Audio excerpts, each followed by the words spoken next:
Ya. Tenemos entonces una sesión hoy día, una de las últimas sesiones ya del ramo de matemática financiera, donde vamos a trabajar los conceptos de evaluación de proyectos. La unidad 4 específicamente, que el nombre de la unidad 4 es Van y TIR, pero prefiero hablar yo de la evaluación de proyectos, ¿ya? Porque los conceptos que se van a trabajar efectivamente son Van y TIR, pero necesito entender el concepto general. Entonces vamos a partir con un ejercicio, un ejemplo basado en una simplificación de algo real. ¿Ya? Años atrás me pidieron evaluar un proyecto de inversión de un microempresario para una microcervecería ubicada en la 10ª región de Chile, en este caso ya sería la 15ª, o sí, porque ya cambió las regiones, pero en ese entonces era en las cercanías de Valdivia, ¿ya? Una microcervecería cuyo objeto era satisfacer una demanda, que es lo que estaba haciendo la Kutzman, pero a nivel mucho más grande. Esto era a un nivel un poquito, a una escala menor, y obviamente las cifras que están acá han sido modificadas, pero el concepto es más o menos el mismo. Ya dice, un empresario desea evaluar si es conveniente invertir en una planta de producción de cerveza en el sur de Chile. Para ello encarga la evaluación del proyecto a una consultora que entrega la siguiente información de flujos de ingresos y egresos anuales proyectados. Ojo, toda esta información se basa en investigación respecto de las posibles convenios que esta empresa podría generar con distribuidoras o a nivel nacional. Por lo tanto, las ventas esperadas para esta empresa bordean los 400 millones al año. Los costos de venta en términos de materia prima, en términos de insumo, en términos de mano de obra, bordeado los 120 millones. Ojo, esta información es súper simplificada.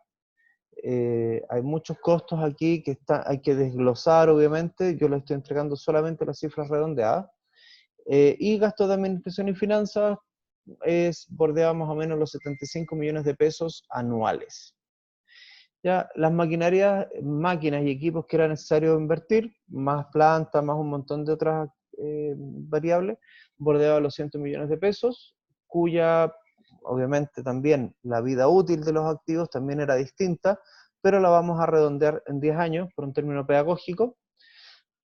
Y se supone que las máquinas, al tener una vida útil de 10 años, el horizonte de evaluación de este proyecto me dice que yo al día final de evaluación, establecido como base de cálculo, yo tengo que deshacerme de mis activos, tal como los compré o como los adquirí el día cero para iniciar actividades. Tengo que asumir que me voy a deshacer de ellos, y uno de los criterios es venderlo como referencia a un valor comercial, y otro criterio es venderlos con referencia en su valor de libros. En este caso vamos a utilizar el criterio del valor de los libros. O sea, las máquinas se adquieren a 120 millones de pesos, su vida útil es de 10 años, y al final del horizonte de evaluación del proyecto se van a vender al valor de los libros. Para este caso, o para este ejemplo, vamos a considerar un valor de desecho de 0 pesos. Para el financiamiento de la inversión, se considera una solicitud de un crédito por 100 millones que va a ser pactado en 5 cuotas, cada una al final de cada año. Ojo, los créditos para los microempresarios son siempre, bueno, aquí en Chile por lo menos, son mensuales, pero para hacer, como les digo, con fines pedagógicos, vamos a asumir las cuotas al final de cada año. ¿Ya? Los otros supuestos son que el horizonte de evaluación es a 6 años, la tasa de descuento va a ser de un 12%, y la tasa de impuesto a la utilidad es de un 25%. ¿Ya? Cada uno de estos términos los voy a ir explicando en su momento. Se pide cálculo de Van, cálculo de TIR, interpretación y obviamente una conclusión y recomendación. Para hacer esto, lo primero que tenemos que entender es el concepto del flujo de caja. Yo necesito evaluar en función de mi flujo de caja. Necesito construir mi flujo de caja. Ya lo mencionamos ayer. ¿Alguien me podría decir, por favor, qué componentes tiene un flujo de caja? Levanten la mano y participen.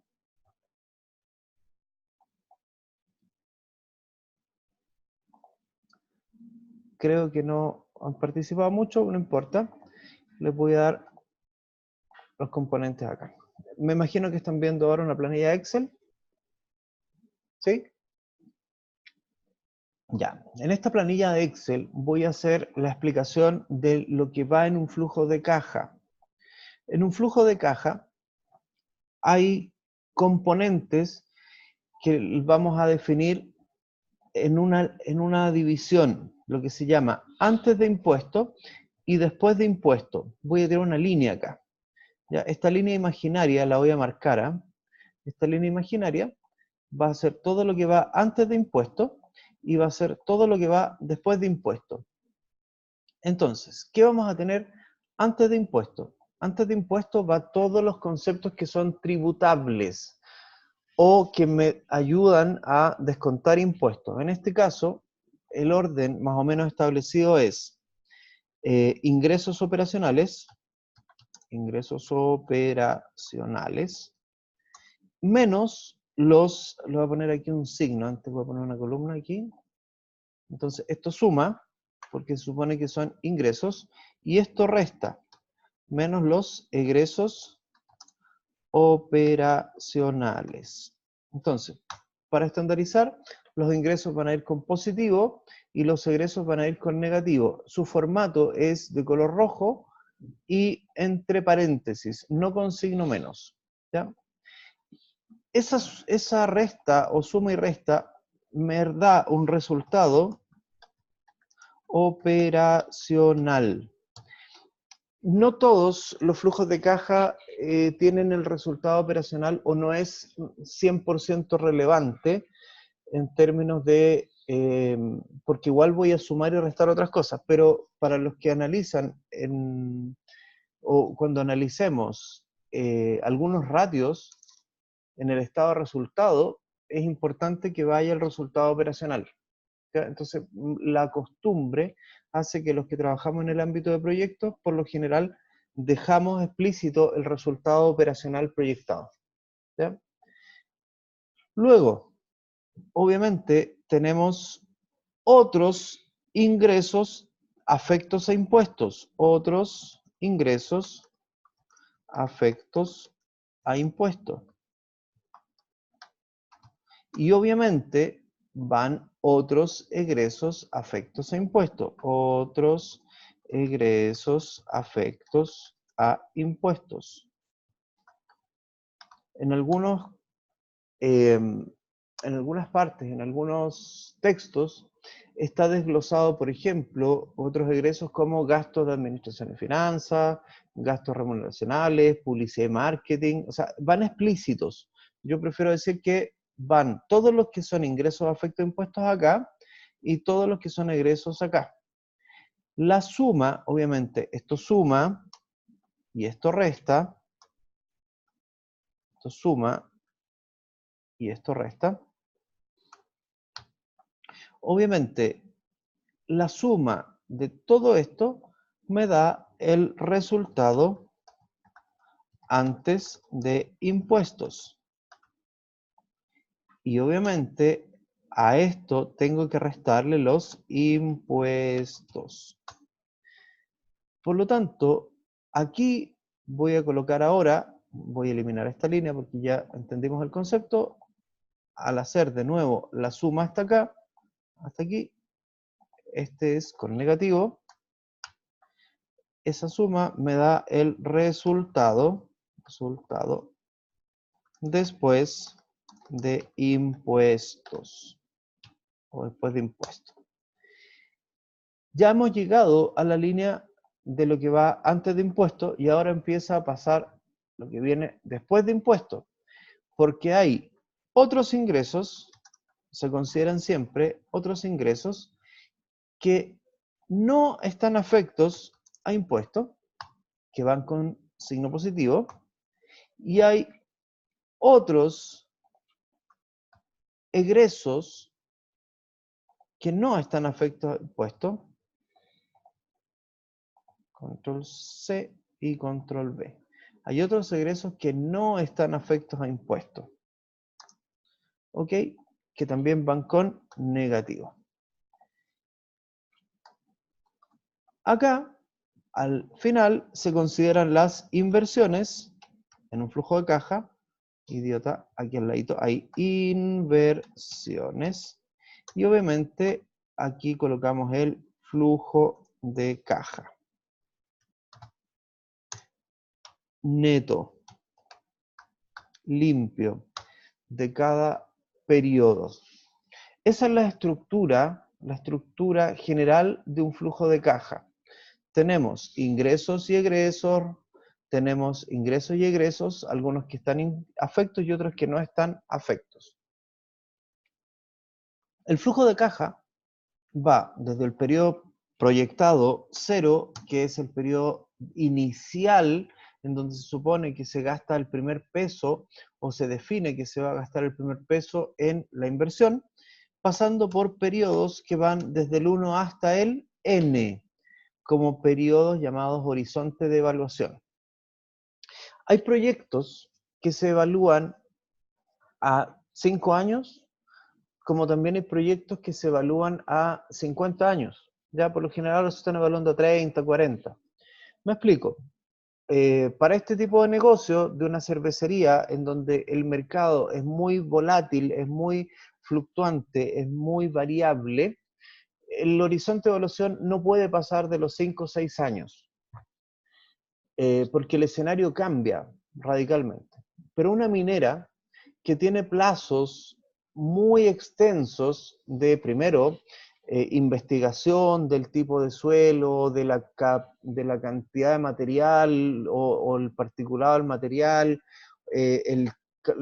¿cómo se llama? La explicación o la exploración respecto de cuántos años puede, ¿cómo se llama esto? Puede extraerse ese material. Esa sola investigación puede durar un par de años. El montaje de una planta chancadora puede durar un par de años más. Por lo tanto, un proyecto para una minera, considerando el tiempo de explotación de la mina y todos los pasos preliminares de investigación, de montaje de planta, de inicio de faena y un montón de otras variables, hacen que su plazo de desarrollo, de evaluación del proyecto, no sea inferior a 20 años. ¿Ya?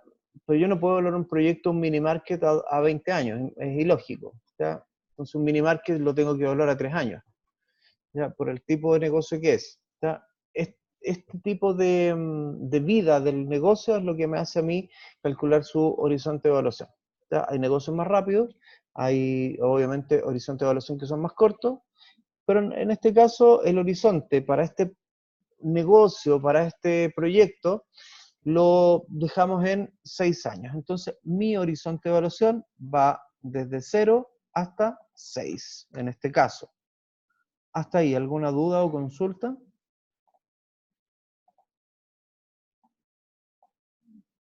¿No? Quiere decir que me he explicado bien. Dígame. Ujú.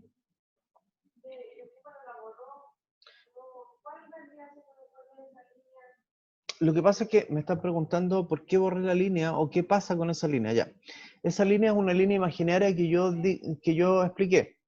Nosotros vamos a tener que saber, dentro de la explicación que les voy a dar hoy día, todos los principios que rigen cuándo es tributable y cuándo no, cuándo es afecto impuesto y cuándo no. Esa línea de antes de impuesto y después de impuesto se basa en conceptos contables y tributarios que debieran manejar desde la asignatura de contabilidad 1, ¿ya? Que yo los voy a reforzar hoy día. ¿Vamos bien entonces hasta ahí? ¿Sí? Perfecto. Ya, voy a seguir entonces, ahora voy a mostrar de nuevo el proyecto, o sea, el ejercicio, ¿ya? Dice que necesitamos evaluar este proyecto. Ya ahora vamos a llevar esta información a un flujo de caja.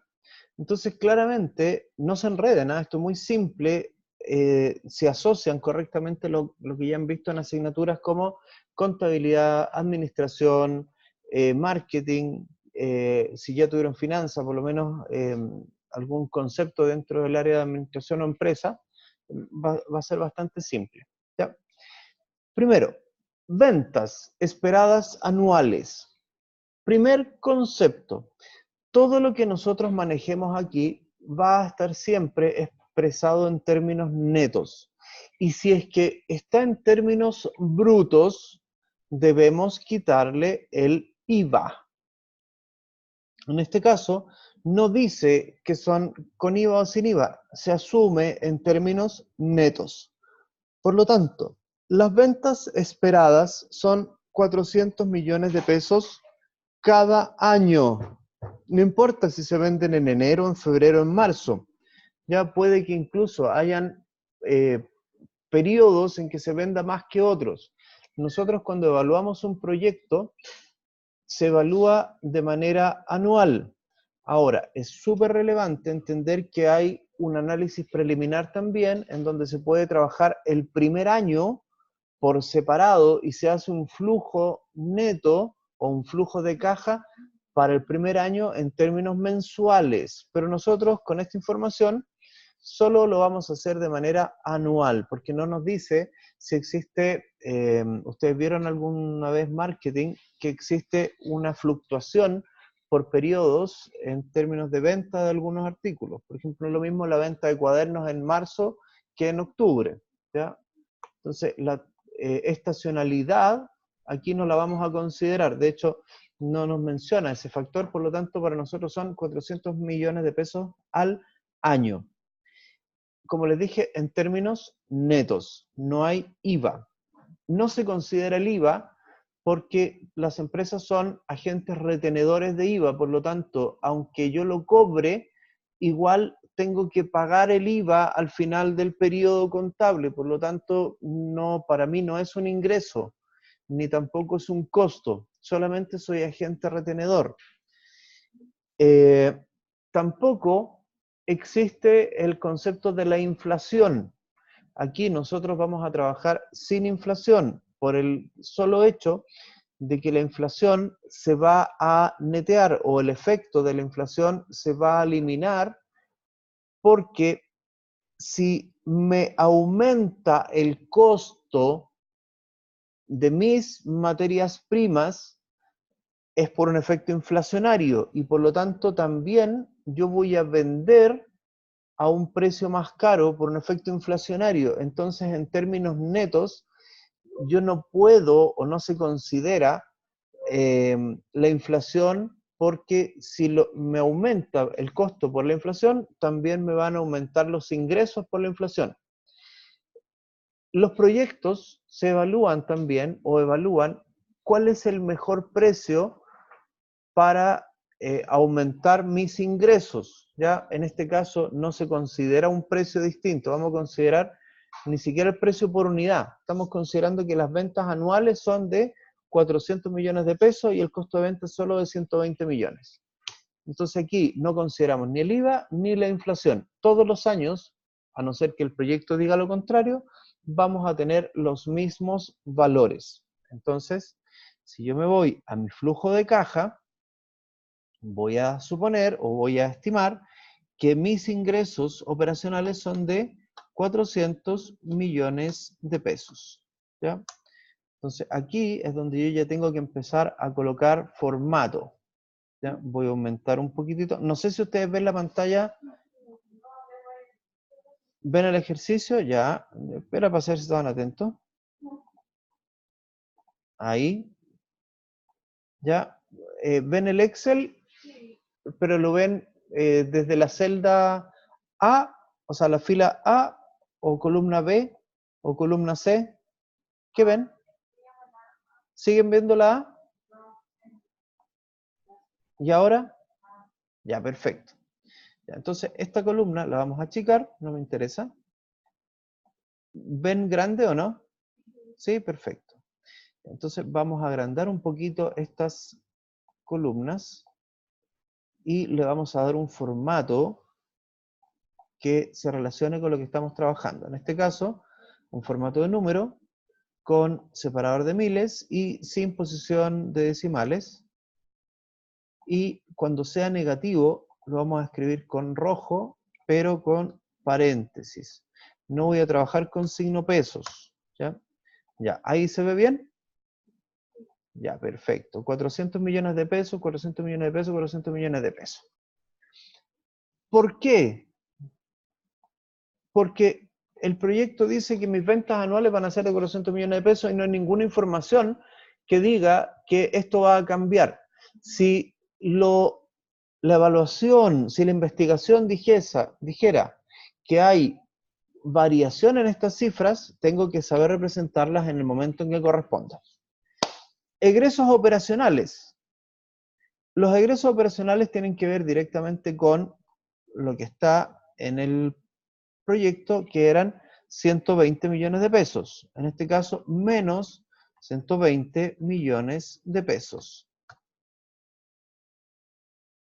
Voy a cambiar el formato aquí porque no se alcanza a ver el signo de paréntesis. Aquí está, número, posiciones decimales, separar de mil, aquí está, personalizado.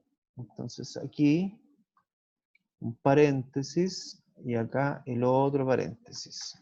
Ahí sí. Y ahora sí, 120 millones de pesos todos los años.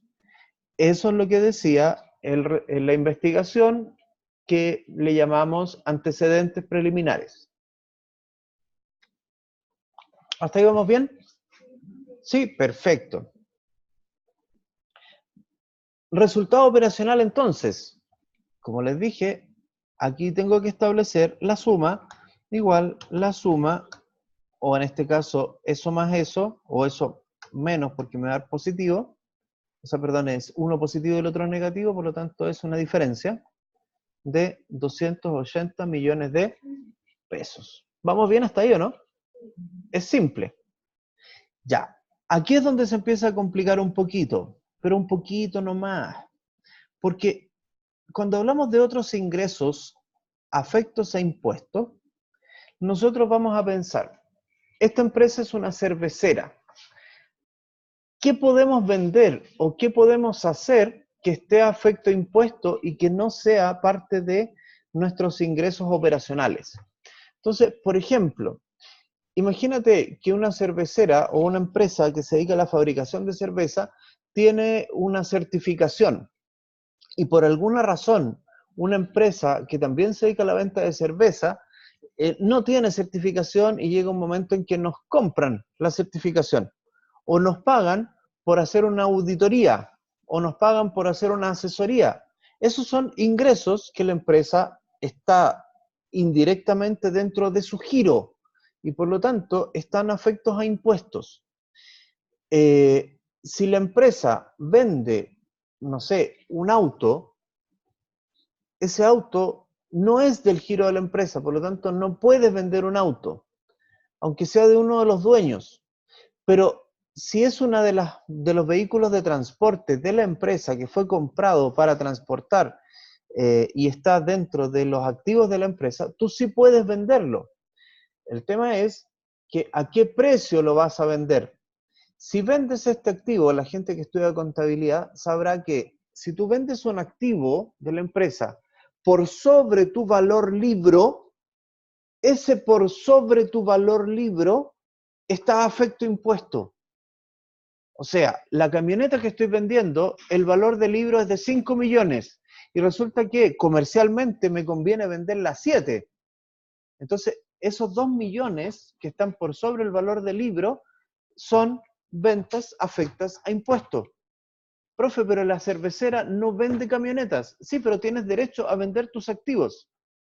Ahora, tú tienes derecho a vender tus activos, por lo tanto, esos 2 millones que están comercialmente por sobre el valor de tus activos en libro, esos son afectos a impuestos. Y los otros 5, que son tu valor de libros, no están afecto a impuestos, entonces tengo que separar aquí. Ya, en este caso, no voy a tener en este ejercicio en particular, no tengo ningún ingreso afecto a impuestos, porque se considera, o lo dice, lo voy a ¿cómo se llama? Lo voy a volver a exponer, aquí lo voy a mostrar.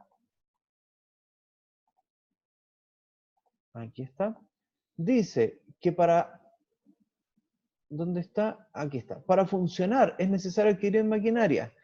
Pero estas maquinarias se tienen que vender, tengo que deshacerme de ellas al final del horizonte de evaluación, pero vamos a venderlos al valor de libros.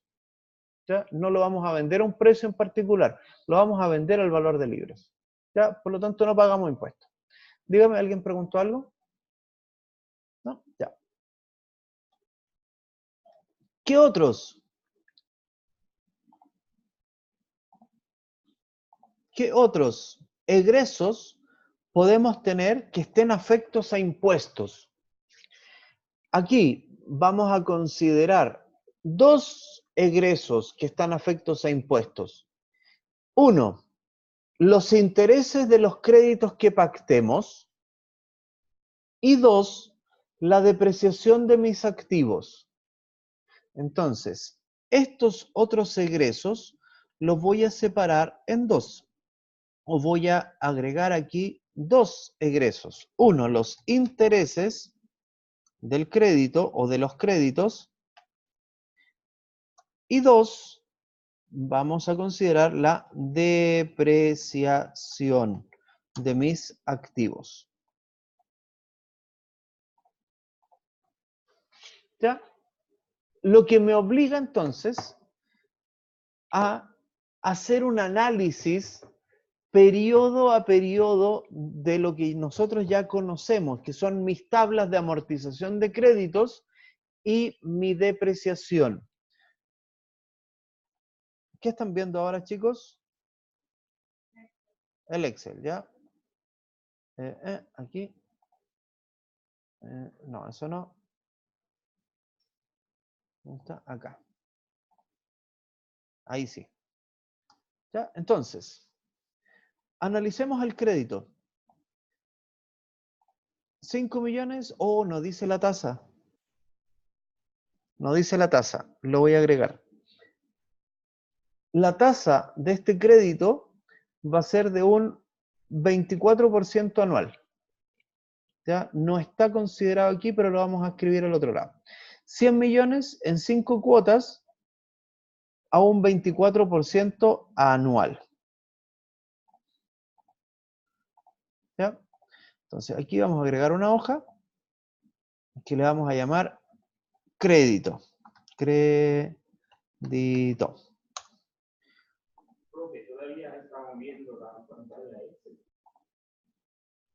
¿Ahora? ¿Pero están viendo que estoy escribiendo 400 millones o no? Espérate, que alguien... ya, a ver, veamos. Espérate. ¿Ahí? Ya, por alguna razón se...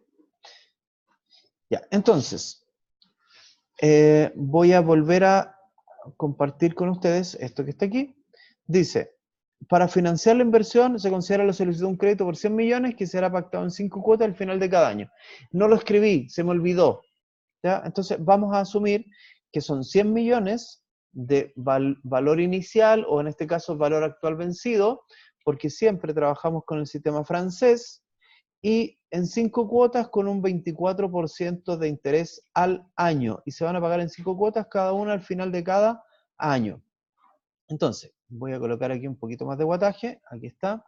Crédito por 100 millones de pesos. 100 millones de pesos.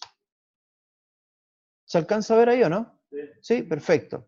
La tasa, ¿de cuánto era? 24% al año. Y el plazo son 5 cuotas. 5 cuotas cada una al final de cada año. ¿Qué tenemos entonces?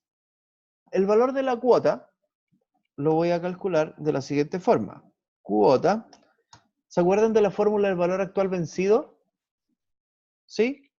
Entonces, yo voy a decir que la cuota es igual al pago según esta tasa de interés, punto y coma, en 5 periodos, con un valor actual de menos 100 millones de pesos. Valor futuro no me interesa. Y al final, porque es vencido. ¿Ya? Y además, lo vamos a redondear. Redondear sin decimales porque estamos trabajando con la moneda pesos. Entonces, ahí estamos. Veamos cómo quedaría mi tabla de amortización de este crédito. ¿Cómo es la tabla de amortización? Primero partimos con el periodo. Periodo, ¿cierto? ¿Desde cuándo hasta cuándo va el periodo? Desde el periodo 0 hasta el periodo final de pago, que en este caso sería el 5. 0, 1, 2, 3, 4, 5.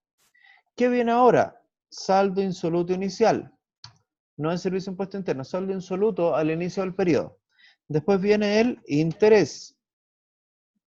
Interés. Después viene la cuota, después viene el amor y después viene el saldo insoluto al final del periodo. ¿Ya? Entonces, vamos a partir entendiendo que aquí tenemos los 100 millones de pesos. Acá vamos a tener los mismos 100 millones de pesos, pero el interés va a ser igual a la multiplicación de eso por la tasa. Ojo, la tasa la voy a fijar y además, como siempre, vamos a redondear a 0 decimal. ¿Ya? Y le vamos a copiar el formato para que se vean todos con separador de miles. Ahí está. La cuota es igual entonces a los 36.424.771, la cual vamos a fijar. La amortización es igual a eso menos el interés.